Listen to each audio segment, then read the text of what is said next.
बिल्कुल शुरुआत से आप सीख रहे थे इंग्लिश पढ़ना, तो कंबाइंड वोवल लेटर्स आते हैं, उनका प्रोनाउंसिएशन यहाँ पर मैं बता रही थी। तो चलिए देख लेते हैं कुछ और वोवल लेटर्स कंबाइंड है, एक साथ है, उनका क्या प्रोनाउंसिएशन है। सबसे पहले यहाँ पर है ई ए आर। क्या है? ई ए आर। इसका प्रोनाउंसिएशन होगा ए और अ करके, एयर, एयर, एयर, या फिर एयर करके भी हो जाएगा कहीं कहीं पर। आर जो है ये एंड में, इसका आप प्रोनाउंस, इस आर को आप करें तो भी ठीक है, और इसका हाफ प्रोनाउंसिएशन यानी आधा र अगर इसको हम प्रोनाउंस कर देंगे, कई स्पेलिंग्स में करते हैं तो वो भी करेक्ट है, और ना भी करेंगे तो भी चलेगा। जैसे कि यहाँ पर सबसे पहले है, ये है पी को प पढ़ेंगे और एयर, पेयर, पेयर या फिर पेयर दोनों ही करेक्ट है। ए और अ इसका प्रोनाउंसिएशन होगा एयर या फिर ए अ र, एयर, इस तरीके से। फिर है बी को ब, एयर, बेयर, पेयर, इस तरीके से। तो यहाँ पर आर का साउंड आपको सुनाई दे रहा होगा। तो इस तरीके से इसको हम प्रोनाउंस करेंगे एयर या फिर एयर, एयर या फिर एयर। सेम ऐसे ही ए आर ई का प्रोनाउंसिएशन होगा, ए आर ई का सेम प्रोनाउंसिएशन होगा, जैसे कि सी को क, एयर, केयर, इस तरीके से। तो र का साउंड आ रहा है आर का। फिर है स्न, एस एन को पढ़ा स्न, एयर, स्नेयर, स्नेयर, इस तरीके से। सेम है ई ए आर और ए आर ई, आपको एंड में देखने को मिल रहा है।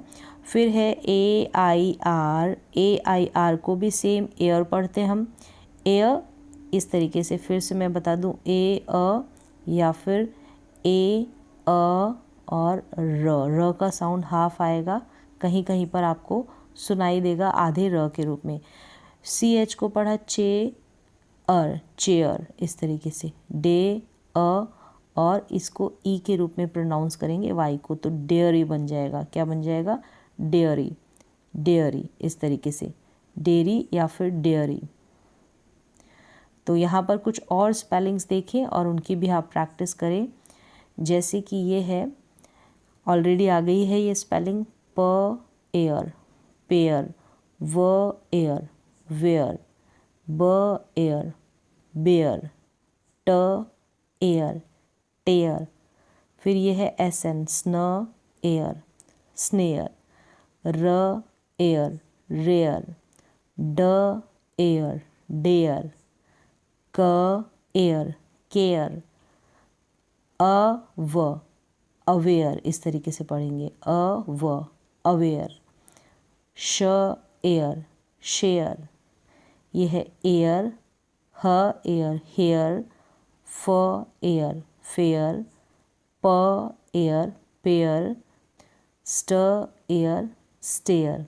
तो इन सारे स्पेलिंग्स की प्रैक्टिस कर ले, इजी है, लेकिन एक बार अगर प्रोनाउंसिएशन आपको पता चल जाता है तो आपको कोई कन्फ्यूज़न नहीं रहता और पढ़ने में थोड़ी आसानी रहती है। इंग्लिश की जितनी भी स्पेलिंग्स होंगी उनको। कुछ और वर्ड्स देख ले और उनकी प्रैक्टिस करें, जैसे कि व एयर, वेयर, ब एयर, बेयर, ऑलरेडी आ गया है ना। टी को ट एयर, टेयर, प एयर, पेयर, स्व एयर, स्वेयर, क एयर, केयर, ब एयर, बेयर, स्ट एयर, स्टेयर। तो यहाँ पर ये वाला बेयर और ये इस बेयर में, दोनों में डिफरेंस है, मीनिंग अलग अलग है। फ एयर, फेयर, श एयर, शेयर, एयर, ह एयर, हेयर, फ एयर, फेयर, च एयर, चेयर, सी एच को च, स्ट, एस टी को स्ट एयर, स्टेयर। तो इस तरीके से आप प्रैक्टिस कर लें। एक दो बार अगर आपने प्रैक्टिस कर ली तो बिल्कुल भी कंफ्यूज नहीं होंगे। ये है पूरा का पूरा क्लस्टर, एक तरीके से तीन तीन लेटर्स दे रखे हैं और उनको कंबाइन करके आपको जो स्पेलिंग्स होगी उनको पढ़ना थोड़ा इजी हो जाएगा। पहले पी एच हो गया, टी एच और एन जी ये साथ में आ जाए तो किस तरीके से हम प्रोनाउंस करेंगे। तो सबसे पहले हम देख लेते हैं पी एच को। पी एच का क्या प्रोनाउंसिएशन है। पी एच को हम फ पढ़ेंगे, टी एच को हम थ रीड करेंगे, एन जी को अंग करके हम रीड करेंगे। अब कैसे करेंगे ये तो आप अभी जब स्पेलिंग्स देखोगे तो आपको क्लियर हो जाएगा। जैसे कि यहाँ पर है पी एच, PH, फिर TH, फिर NG। किस तरीके से पढ़ेंगे, जैसे कि PH फ़ोटो में पढ़ा जाता है, फ़ोन में रीड करते हैं। TH मतलब 3 में, ठीक है, ये थंब है और ये 3 है, इस तरीके से। फिर NG जैसे कि RING रिंग बनता है, इस तरीके से। ये हो गया रिंग अगर हिंदी में लिखें तो। ये जो बिंदी और ये जो ग है ना, ये इस NG के लिए आया है। रिंग, अंग का साउंड आता है, आप हिंदी में देखें तो इस तरीके से। ये है सिंग, गाना गाते हुए तो सिंग हो गया, इस तरीके से। तो और कुछ स्पेलिंग्स देखेंगे इसके बाद। स्पेलिंग्स जब आप रीड करेंगे और उनकी प्रैक्टिस करेंगे तो इनका प्रोनाउंसिएशन आपको क्लियर हो जाएगा। ये हो गया फ़ोन, ये फ इसका प्रोनाउंसिएशन है और इसको हम थ रीड करेंगे, इस तरीके से, TH को थ। चलिए और स्पेलिंग्स देख लेते हैं। जैसे कि ये है TH थ, U को पढ़ेंगे अ और D को ड, D को ड, थर्ड हो गया। ये क्या हो गया, थर्ड। ये है TH को थ, I को ई, N को न, थिन।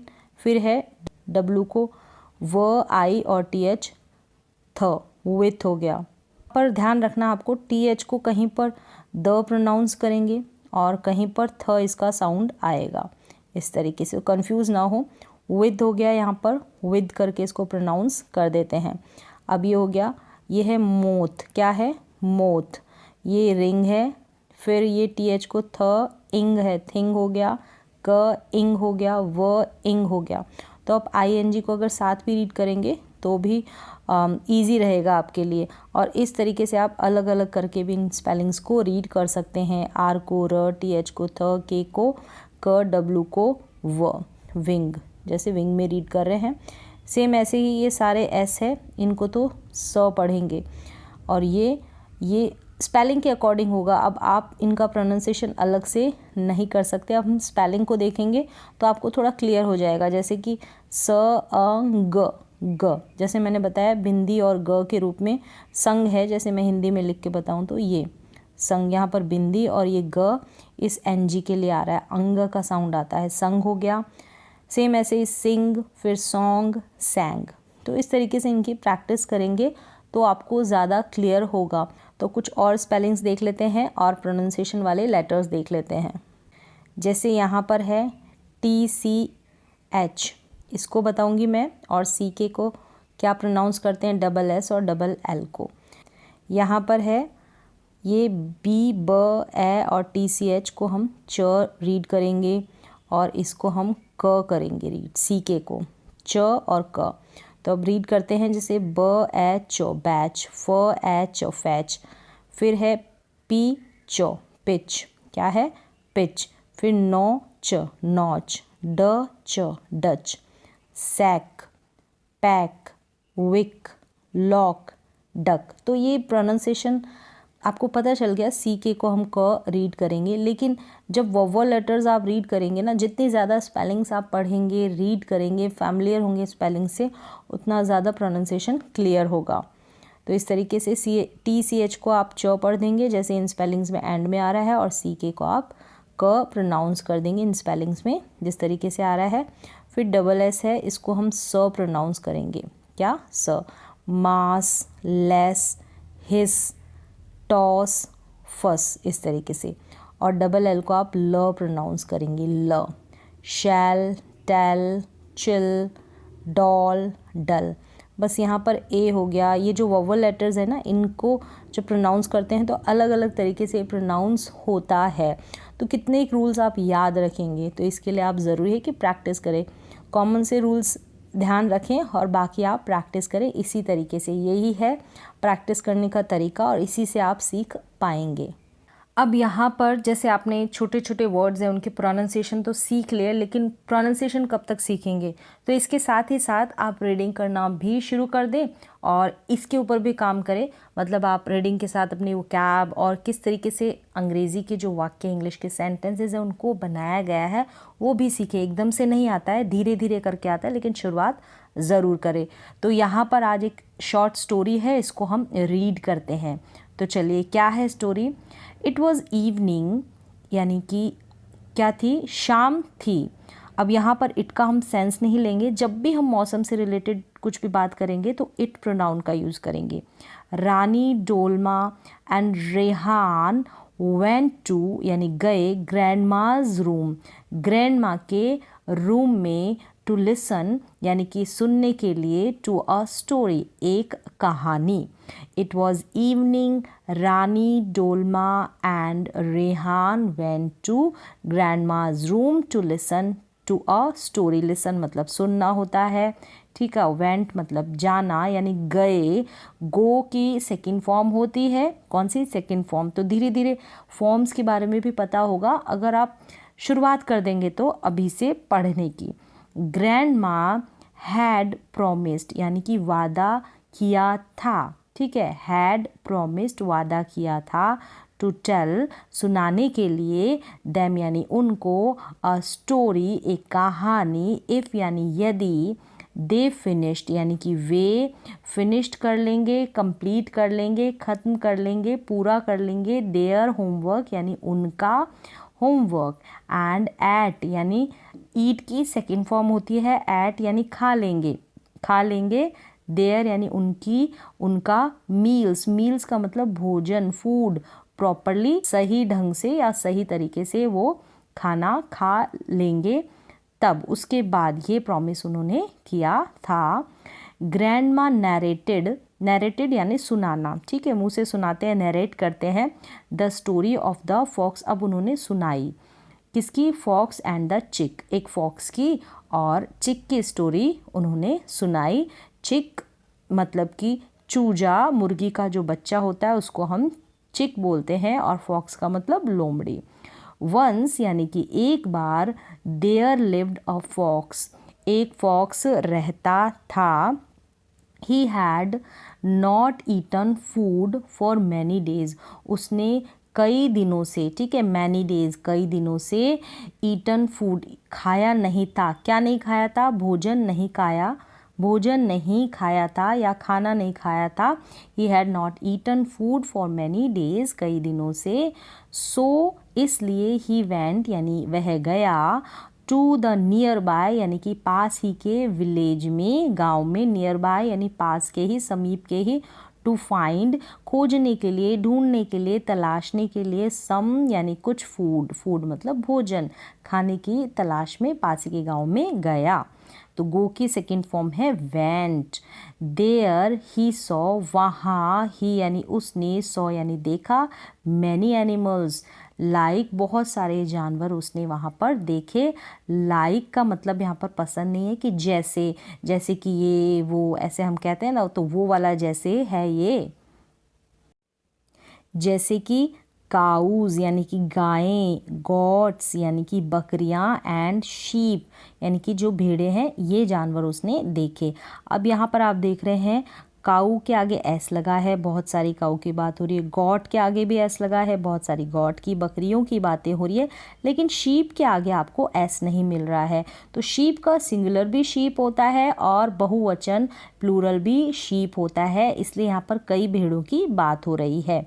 हिज माउथ वाटर्ड यानी उसके मुंह में पानी आया, वाटर्ड आना, पानी आता है, लाल पानी आया, जब भी मुंह में पानी आता तो mouth watered. At the thought of a full meal यानी फुल मील का मतलब पूरा भोजन, पूरा भोजन करने के विचार से उसके मुंह में पानी आया। इट वॉज रेनिंग मतलब बारिश हो रही थी, वॉज रेनिंग, रेन के आगे ING, हो रही थी, होना कंटिन्यूटी को दिखाता है, तो बारिश हो रही थी। ही यानी उसने, सॉ यानी देखा, अ पुअर एक गरीब या फिर कह सकते हैं एक बेचारी, लिटिल छोटी, चिक शिवरिंग, चिक का मतलब बताया मैंने, शिवरिंग यानी कांप रही थी, कांपते हुए, कांप रही थी, ऐसी चिक उसने देखी। बीनीथ यानी नीचे, अ ट्री एक पेड़ के नीचे। तो लिटिल यहाँ पर अ पुअर, लिटिल बेचारी, एक इस तरीके से हम सेंस लेंगे, गरीब का सेंस यहाँ पर नहीं लेंगे। The fox wanted to, fox चाहता था, वांटेड टू ईट यानी खाना, द चिक यानी उस चिक को, उस मुर्गी के बच्चे को, उस चूजे को। बट लेकिन लेकिन इट वुड हार्डली यानी कि शायद ही सेटिस्फाई संतुष्ट, ठीक है, संतुष्ट हिज हंगर यानी शायद ही वह उसकी भूख को संतुष्ट कर पाती, शांत कर पाती। जस्ट दैन मतलब तभी अ रैबिट एक खरगोश पास्ट बाय यानी समीप से गुजरना या उसके पास से निकलना, तो पास से निकला, ठीक है, गुजरा। द फॉक्स आईज जो फॉक्स की आंखें हैं वो लिट अप हो गई। लिट अप होना, प्रकाशित होना या चमक उठना, एकदम से चमक उठी। ही थॉट उसने सोचा ऑफ चेजिंग, चेस का मतलब होता है पीछा करना, तो उसने पीछा करने का सोचा। चेजिंग द रैबिट, किसका, रैबिट का, पीछा करने का। तो चेज का मतलब होता है पीछा करना। ही वॉज अबाउट टू मतलब करने ही वाला था, वॉज यानी था, रन यानी भागने ही वाला था, दौड़ने ही वाला था, आफ्टर यानी कि के पीछे, यहाँ पर के बाद नहीं है, के पीछे, किसके पीछे, द रैबिट के पीछे। वैन हिज थॉट्स यानी जब उसका थॉट्स जो उसके विचार थे वेंट बैक यानी वापस से लौट गए। टू द चिक, किसकी तरफ लौटे, अब उसका विचार बदला, किसकी तरफ, चिक की तरफ गया। चिक मतलब जो चिक की तरफ उसका विचार लौट गया। द के बाद ये क्या लिखा है, मिजरी, द मिजरी का मतलब होता है दुख, दुर्भाग्य, मुसीबत या कष्ट या विपत्ति। तो मिजरी मीन्स होता है, ये सब होता है जो मैंने अभी बताया, दुख, दुर्भाग्य, मुसीबत, कष्ट, विपत्ति, इस तरीके से। द मिजरीज ऑफ द चिक, जो कष्ट था या जो दुख था या जो विपत्ति थी किसके, चिक की। हैड मूव्ड द फॉक्स, अब हैड मूव्ड हो गई थी, मूव हो जाना, चली गई थी, किसकी तरफ, द फॉक्स की तरफ। द फॉक्स थॉट, फॉक्स ने सोचा, द पुअर चिक, बेचारे चिक, विल डाई यानी मर जाएगी, इफ़ यदि, लेफ्ट यानी छोड़ना, अलोन अकेला, इन द इंटेंस कोल्ड मतलब होता है ठंड, और इंटेंस थी यानी कि बहुत ज़्यादा या फिर तीव्र, एक्सट्रीमली ठंड थी। The fox gave up the idea of chasing, gave up कर देना, छोड़ देना, द आइडिया यानी विचार जो था, चेसिंग द रैबिट का पीछा करने का जो विचार था, चेस करने का, वो उसने छोड़ दिया। ही डिसाइडेड टू, उसने डिसाइडेड टू यानी तय किया, हेल्प यानी मदद करना, किसकी, उस चिक की, द चिक। ही वेंट वह गया, क्लोजर यानी नज़दीक या समीप, टू द चिक, किसके, चिक के। द चिक शिवर्ड यानी काँप रही थी, शिवरिंग करना, काँपना, शिवर करना, काँपना, तो शिवर कर रही थी। मोर टेरिबली, मोर यानी अधिक, टेरिबली का मतलब होता है बहुत, बहुत ज़्यादा या फिर अधिक भयानक, इस तरीके से कह सकते हैं, बहुत ज़्यादा वो टेरिबली शिवर कर रही थी यानी थोड़ी थोड़ी भयानक रूप से, डरते डरते। ही क्लोज्ड हिज आईज, उसने आंखें बंद कर ली अपनी। द फॉक्स था, नाउ अब, इंचेस अवे यानी थोड़ी इंच की दूरी पे, फ्रॉम द चिक यानी चिक से। एंड देन और फिर, आस्क्ड द चिल्ड्रन क्यूरियसली, और जो बच्चे थे उन्होंने पूछा क्यूरियसली का मतलब जिज्ञासा पूर्वक या फिर दिलचस्पी से पूछा, ठीक है। द फॉक्स स्माइल्ड, फॉक्स हंसा, एंड जेंटली धीरे से, लिफ्टेड यानी उठाया, लिफ्ट करना, उठाना, द चिक को, इन हिज माउथ किस में, अपने मुंह में, एंड पुट और रखा, पुट रखना, हिम यानी उसे, इन यानी अ वार्म यानी गरम उसे रखा, एंड ड्राई प्लेस और सूखी जगह में और गर्मी में उसे रखा, गरम रखा। द चिक कुड सी यानी देख पाई या देख सकी, हिज ब्रूड, अब ब्रूड का मतलब होता है बच्चे, चिड़िया के बच्चों का जो समूह होता है उसको हम बोलते हैं ब्रूड, ठीक है, जो ग्रुप होता है। एट अ डिस्टेंस मतलब कुछ ही दूरी पर, फ्रॉम देयर यानी वहाँ से, कुछ ही दूरी पर उसने ब्रूड को देखा यानी चिड़िया के बच्चों का जो समूह था उनको। When the feathers मतलब जो उसके पंख थे, of the chick dried सूख गए, he ran वह भागी दौड़ी टू हिज ब्रूड किसकी तरफ, अपनी ब्रूड की तरफ। ही लुक्ड बैक उसने पीछे देखा, एट द फॉक्स किसको, फॉक्स को, हु वॉज ग्लेसिंग, ग्लेस करना यानी कि नज़र डालना, तो वह नज़र डाल रहा था, एट हिम यानी उसकी ओर देख रहा था, नज़र डालना उसकी झलक देखना, तो ग्लेसिंग करना, द झलक देखना। द चिक वेव्ड एट हिम, वेव करना लहराना, उसकी तरफ लहराई। द फॉक्स गेव यानी देना, हिम यानी उसे, स्माइल यानी उसकी तरफ देखकर उसने एक स्माइल दी यानी मुस्कुराया। द फॉक्स डिस्पाइट यानी के बावजूद, इसके अलावा या बजाय, बीइंग हंग्री मतलब भूखा रहना, भूखे रहने की बजाय, फेल्ट हैप्पी अच्छा लगा या अच्छा महसूस हुआ। ही हैड सेव्ड यानी उसने बचा लिया था, द चिक को, फ्रॉम डाइंग मरने से, इन द इंटेंस कोल्ड यानी बहुत अधिक ठंड में उसे मरने से बचा लिया था। ग्रैंडमा कंक्लूडेड, ग्रैंडमा ने कंक्लूड किया मतलब वो निष्कर्ष निकाला उसकी एंडिंग की स्टोरी की। तो यहाँ पर ये एंड हो जाता है स्टोरी का। बहुत ही सिंपल है क्योंकि बेसिक लेवल के इंग्लिश के लिए आपको इसी तरीके की छोटी छोटी स्टोरीज़ को पढ़ना है और सेंटेंसेस को तोड़ तोड़ कर उनको समझना है, उनकी वोकैबुलरी देखनी है जितना हो सके। तो आज की क्लास में बस इतना ही।